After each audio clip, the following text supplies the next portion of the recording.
Saudi വാണിജ്യമന്ത്രി doctor Majid അൽ ഖസബിയുടെ മുഖ്യ കാർമ്മികത്വത്തിൽ മക്കയിൽ നടന്ന മൂന്നാമത് ഹലാൽ ഫോറത്തിന് ഇന്ന് സമാപനമാകും. ഹലാൽ മേഖലയെ മതപരമായ അനുഷ്ഠാനം എന്നതിലുപരി സുതാര്യതയും ഗുണമേന്മയുമുള്ള ആഗോള പ്രൊഫഷണൽ വ്യവസായമായി മാറ്റുകയാണ് ത്രിദിന സംഗമത്തിന്റെ ലക്ഷ്യം. ഹലാൽ അക്കാദമിയുടെ രൂപീകരണവും ഗോൾഡൻ ഹലാൽ ലോഗോ പ്രകാശനവും ഫോറത്തിന്റെ ഭാഗമായി നടന്നു. Makkah chamber exhibition and event സെന്ററിലാണ് മൂന്നാമത് മക്ക ഹലാൽ ഫോറം നടക്കുന്നത്.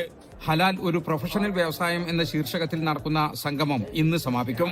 സൗദി വിഷൻ 2030 ഭാഗമായി ഹലാൽ മേഖലയെ ആഗോള നിക്ഷേപത്തിന്റെയും വ്യാപാരത്തിന്റെയും കേന്ദ്രമാക്കി മാറ്റുകയാണ് ഫോറത്തിന്റെ ലക്ഷ്യം. വ്യവസായത്തിന് പുതിയ ദിശാബോധം നൽകിക്കൊണ്ട് ഹലാൽ അക്കാദമിയുടെ രൂപീകരണം ഫോറത്തിൽ നടന്നു. ആഗോളതലത്തിൽ ഹലാൽ ഉൽപ്പന്നങ്ങളുടെ വിശ്വാസ്യത വർദ്ധിപ്പിക്കുന്നതിനായി ഗോൾഡൻ ഹലാൽ ലോഗോയും മന്ത്രി ഡോക്ടർ മാജിദ് അൽ ഖസബി പ്രകാശനം ചെയ്തു.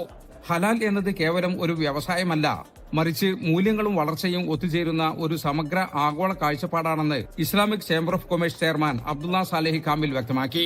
ഹലാൽ സർട്ടിഫിക്കറ്റുകൾക്ക് ആഗോള അംഗീകാരം ഉറപ്പാക്കുന്നതിനായി ഇന്തോനേഷ്യയിലെ ഹലാൽ പ്രോഡക്റ്റ് ഗ്യാരണ്ടി ഏജൻസി, തായ്ലൻഡിലെ സെൻട്രൽ ഇസ്ലാമിക് കൌൺസിൽ എന്നിവയുമായി Saudi food and drug authority സുപ്രധാന കരാറുകളിൽ ഒപ്പുവെച്ചു. അമേരിക്ക, ബ്രിട്ടൻ, ബ്രസീൽ, മലേഷ്യ, തുർക്കി തുടങ്ങിയ രാജ്യങ്ങളിൽ നിന്നുള്ള പ്രതിനിധികളുടെയും കമ്പനികളുടെയും സജീവ പങ്കാളിത്തം ഇത്തവണ ഫോറത്തിനുണ്ടായിരുന്നു. ഹലാൽ ഉൽപ്പന്നങ്ങളുടെ വിശ്വാസ്യത ഉറപ്പാക്കാൻ നൂതന സാങ്കേതിക വിദ്യയും ഭരണനിർവഹണ രീതികളും സമന്വയിപ്പിക്കണമെന്ന് ഫോറം വിലയിരുത്തി. മക്ക, മദീന നഗരങ്ങളെ മുസ്ലിം ബിസിനസ് ലോകത്തിന്റെ ആസ്ഥാനമാക്കി മാറ്റാനുള്ള ചുവടുവയ്പായി കൂടി മക്ക ഹലാൽ ഫോറം വിലയിരുത്തപ്പെടുന്നു.